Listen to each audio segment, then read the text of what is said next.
Good morning, everyone, and welcome to this week's episode of Tuesday Talks. So today we are going to be talking about everything to do with International Women's Day, which is on the 8th of March. So that's next Saturday from when we're recording this episode. So we're going to have a poll up on our stories to do with the influential women that we have nominated that have made a big difference in the fashion industry and that we just find really inspirational. Yes. So that's going to be a poll on our Instagram stories. So you guys can go on there and vote for your favourite after watching this episode and finding out everything that we have to say about these women. And we will also be holding a giveaway, which is really exciting. So stay tuned to the end of the video where we will discuss more. So, Tilly, I can't wait to start. We have so many amazing women that have inspired us doing big things for sustainability. And shall I go ahead and start? Yeah. So, first pick, Fanny Moisant from Vestiaire Collective. I'm sure everyone is going to know Vestiaire Collective. They've had such a big impact in changing perceptions in resale and pre-loved clothing and fashion. Yeah.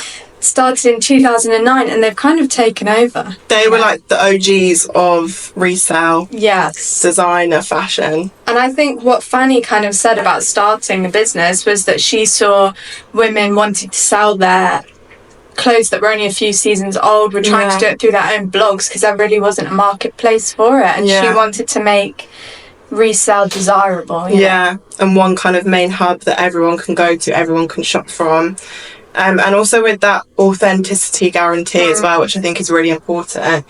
And you know, if you're not so experienced in that kind of industry, you don't really know yourself how you can go ahead and authenticate without doing a lot of research, which makes it really hard to find, you know, secondhand designer pieces. So I think Vestiaire was kind of a platform for that, definitely. And when you're a buyer, you want that reassurance because you're investing a lot of your own money into the items. You want to make sure they're coming from somewhere reputable.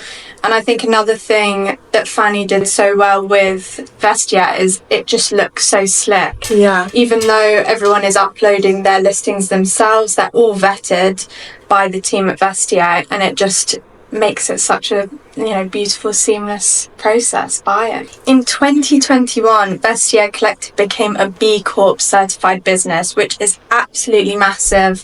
You know, it's a charity-run organisation, and having that stamp of approval just shows you're meeting these really high standards of social and environmental performance in your definitely country. So that is our first nominee, Fanny Moisant, who is the co-founder of Vestiaire Collective. So if you like her, you've got to get your votes in. Get voting on our stories if you want Fanny to win. Okay, so next up we've selected Amy Bannerman as our second nominee for International Women's Day. So she was appointed as eBay's pre-loved style director in 2023. And she has been reselling her clothes on eBay for years and years. Yeah, I think Amy Bannerman has been waiting for this moment where pre-love becomes cool. And when they brought her on to star Love Island, it was absolutely massive. Love Island was a major one. Because I think it brought pre-love to a whole new audience that probably never would have considered it before. Even like the contestants themselves were shocked that they were getting to wear, I know they noted that one Jean-Paul Gaultier suit that she wore, and they got it off of eBay for £40. It's crazy, isn't it? And it just shows that it's not only fashionable to buy pre-loved, it's also really accessible. It's the same price as you'd be paying in high street, even. Definitely. And I think also to go on a platform or like a show like Love Island, where it's so previously was based around fast fashion, you know, you'd have PLT, you'd have Boohoo, like all these companies that were giving all of their kind of like cheap clothes, and you'd know they just get thrown away after each episode. No one would rewear them because you wouldn't want to be seen to rewear anything. And the waste must have been I know, so and just much. promoting it on a huge platform like that. So I think that you know, Amy takes those pieces that she sourced and they're reworn season after season, which is so cool to see. And people love like spotting them. On top of that, in September 2024, she starred the eBay London Fashion Week show, which was amazing. Absolutely amazing. So they streamed the Endless Runway show live, and all the items were available to shop on eBay. And she created 15 looks for this fashion show. I remember watching them come out, and they were live on eBay to buy the second they walked out. Yeah, so again, it's really cool to just see the kind of connection that people are building between high fashion and then the resale and the platforms like eBay and Vestia. Yeah, and we ourselves use eBay. Yeah. You know, we love having them as a partner. Yeah, definitely. Okay, my next pick, Cecily Thorsmark.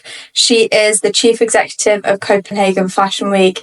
And if you follow fashion, you know Copenhagen Fashion Week has just become one of the coolest weeks in the fashion calendar. Yeah. You always see these amazing looks from really cool Scandinavian companies. And on top of that, you know, she is really making sure these brands are sticking to harsh sustainability guidelines. Every brand that contributes is having to follow her rules. She set out these 18 standards for brands to work with. So, you know, she's made sustainability, which might have looked quite daunting to these fashion brands, into this really digestible, you know, process that they can follow. They have to have an approved sustainability strategy, opportunity hiring policies. They have to prioritise longevity and repairability in their clothing. They're not allowed any fur, feathers or wild animal skins. And it's so important that this is being pushed in high fashion. Yeah. And her influence has been so big that, you know, we're very pleased that London Fashion Week will now have to follow her guidelines. Yeah, and I think also it is such a major kind of thing to hear when someone says you've now got to be sustainable. It's like, what does that mean? What does that mean for my company? What does that mean for my business? What does that actually mean in the grand scheme of fashion? Whereas where she's gone in and she's actually broken it all down, she's made it so accessible and so easy, so there's almost no excuses. Yeah. People can't make up excuses, oh, I didn't know, or I don't know how to do that. She's literally told you word for word what to do and how to do it. And if you don't do it, you're not allowed to participate. Yeah. Which, you know, for fashion, I think it's getting to this point now where the brands are just having to be told, like, you can't show at London Fashion Week if you're not showing these practices. Yeah. I think it's sad that it's come to that where you have to kind of push for that. But yeah, I think definitely she's really helped with that. So that was part of her Reinventing Copenhagen Fashion Week, which was a 3-year action plan, which kind of held all these points. And it's been so successful. Yeah. So the next nominee for me is Bay Garnett. Great choice. So she is now the second-hand clothing stylist for Vogue. And she's also now the creative director of Oxfam. So she started off as a stylist, and kind of her earlier work pieces was in the late 90s, where she co-edited the book, The Cheap Date Guide to Style. So in this book, it kind of showed the power of thrifting and re-wearing clothes and designer clothes. And they had like all these editorial pieces in there, which kind of copied things like Saint Laurent. They had one, which became Salvation Army. So good. And then they had Christian Dior, which they named Charity Donor. So all these little things in there that kind of push sustainability, re-wearing items of clothing, and kind of just had like a big message kind of to re-wear. I think that Bay Garnett, you see it in her personal style. She has these staple pieces that are showstoppers that she re-wears herself. Yeah. I think that she talked about like not being sure where she would even fit in the fashion industry because, you know, she was buying all her clothes in the charity shops. Yeah. So when Vogue picked her up, it was absolutely massive, you know, for pre-loved. Yeah, and now she is the creative director of Oxfam. So she teamed up with Oxfam in 2017, and she styled the radical runway show Fashion Fighting Poverty, which I think just kind of speaks for itself, really. So it was the first of its kind in London Fashion Week's history. And they showcased second-hand clothes, which were sourced entirely from Oxfam. Amazing. I mean, you can really see how Bay Garnett's work paved the way for even people like Amy Bannerman that we're talking about today, you know, to have now 2 pre-loved shows in London Fashion Week is massive. Yeah, and it's like unheard of before. Before you would never have even kind of imagined pre-love to be part of the high fashion scene. I think if you said to someone like 20 years ago, Oxfam are going to have a show in London Fashion Week, you wouldn't even believe it. No, you'd probably laugh in their face. I know. And now they're even teaming up with Vinted. Yeah. So when they showed in September, all the looks were available to buy on Vinted. And I think so many people will relate to getting the Vinted bug in the last few years. We're all buying and selling there. Great for bargains. So addictive. Great to get some quick cash. Yeah. And, you know, it's just a powerhouse team. Vinted, Oxfam, they go on it. Yeah, definitely. So that is our other nominee. Next up, we can't do nominations on women that have had an influence in fashion and sustainability without talking about Amy Powney. I love Amy Powney. I know you do. Amy Powney, if you don't know, was the creative director of Mother of Pearl. She's now left, but we are so excited because in May she will be releasing her own line. Yes, so excited for this. I'm so excited to see the kind of styles they're going to have, what new kind of perspectives they're going to bring to sustainability, because she was kind of the first person to bring sustainability at a core level to high fashion. Yeah. And kind of incorporate that so deeply within her brand. I know. I think there are so many companies that say they do sustainable practices. They say they use organic cotton, and that's just it. To say they and do. It's surface level. But I remember when I watched her documentary, Fashion Reimagined, it was just so inspiring to see a creative director having the real interest to go to the farms where the sheep's were, where the wool is being shorn, and really, you know, she wants to be able to trace all those materials back to the farms they came from. Yeah, which I think kind of really speaks volumes as well. It's like most designers, hardly any designers would actually know specifically where their products are being made, where their materials are actually being sourced from. And for her to take on that role and to go out there and visit all these places and to say no and to make sure that she was getting exactly what she wanted, where she wanted, she had to go there and speak to these people herself. I know, and I remember, like, when you watch the documentary, you see these farmers just being shocked that a designer from a label wants to come and see this. And, you know, it was never done before. There was no way to trace where the fabrics came from. And I think she just kind of showed all of these areas for improvement in fashion. I think that was the most shocking thing as well, was like, people actually couldn't trace. Yeah. How can you not trace where something is coming from? And I remember at one point they like go to, I think it's like where a yarn is like spun, and then the wool that they're getting isn't even from the same country. It's all mixed up, it's all travelled, 5 different countries before it's even made into the fabric. Yeah. And, it's so much unnecessary, And I think a lot as well, if you're not actually a designer that's making the clothes, even if you're just a consumer, you're not really thinking about that. But I think it opened a lot of people's eyes to actually see what is going on and to really think, where am I actually buying from? What materials am I using? Yeah. And also just to use recycled materials more, I think, is also a major thing too. Yeah, I think that it's opened a lot of people's eyes, and they are now thinking, I want to know where the wool came from in this piece of clothing. Yeah, definitely. She also collaborated with John Lewis and Partners, creating a sustainable fashion collection, which again, anytime you see these sustainable designers coming to a big platform, like John Lewis is absolutely massive in the UK. Yeah. And it's just, presenting it to such a wide variety of people. Yeah. And BBC Earth, she teamed up with in 2019 London Fashion Week.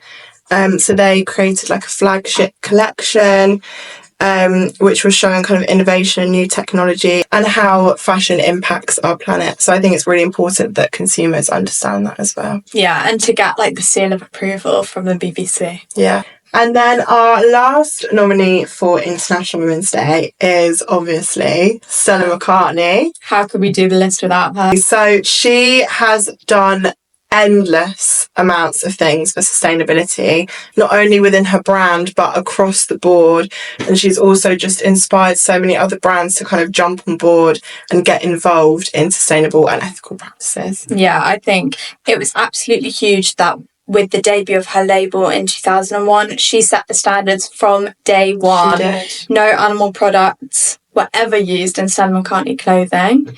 And since then, she just carries on innovating. It doesn't stop for Stella McCartney. Just when you think she couldn't get more sustainable, she does. I know, and there's always this quote that sticks in my head. I can't remember it, completely. Yeah.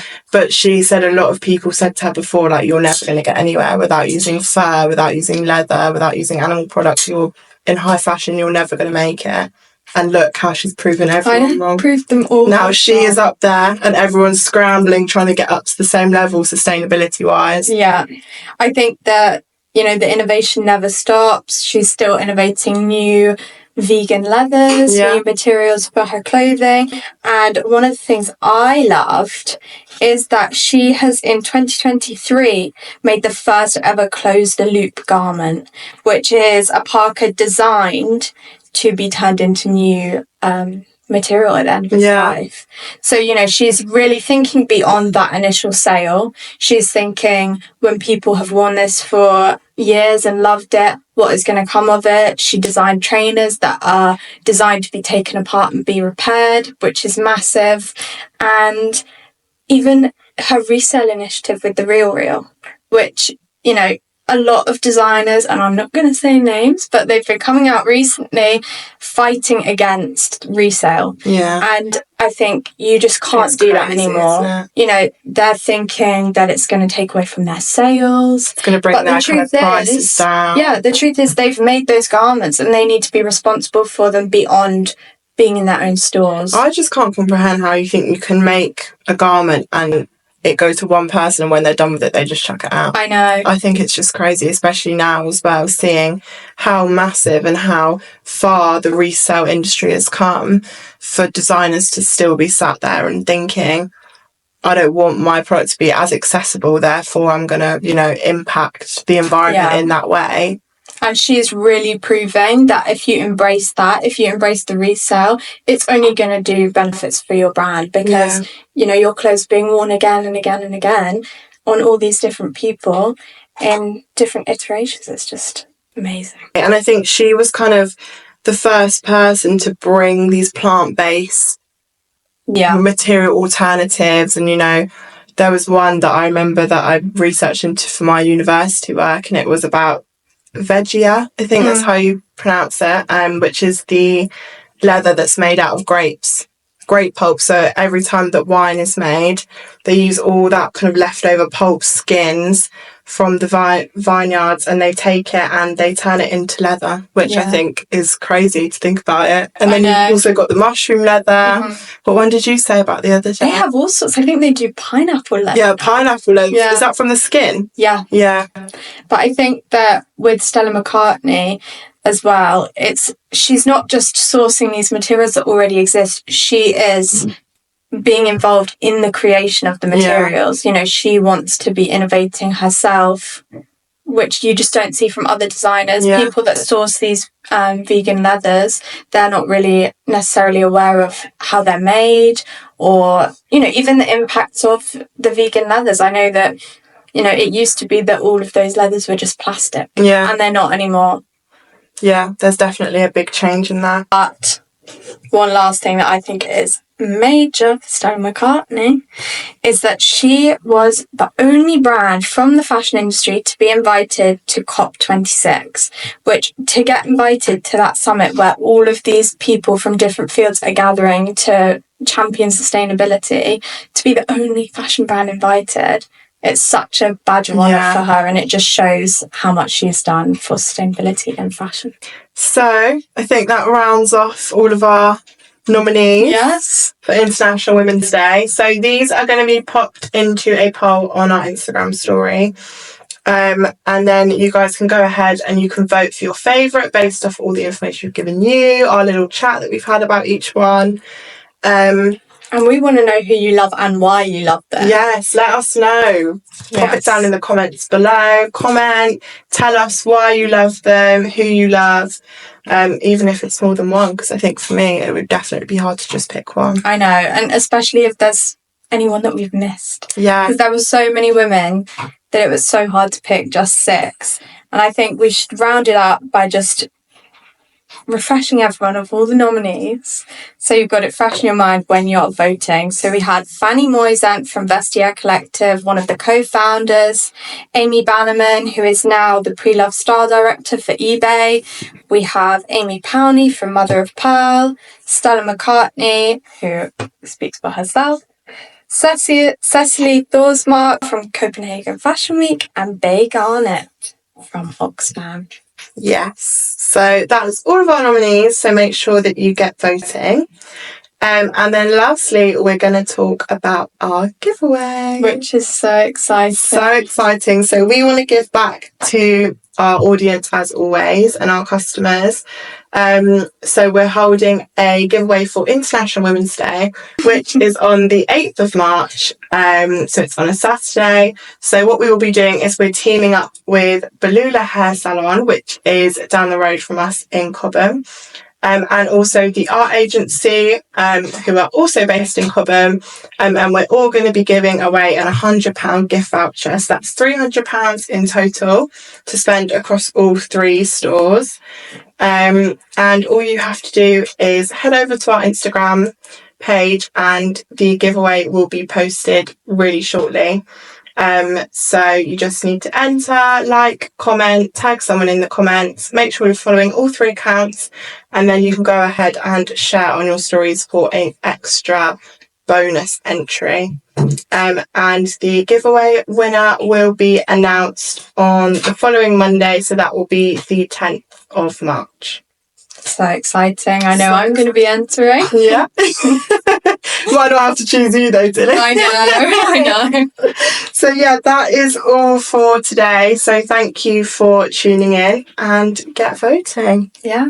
And also, as always, if you want to see anyone specific on the podcast, leave that in the comments. And make sure you like and subscribe as well, so we can get some more content out to you guys. Thank you for watching. Thank you.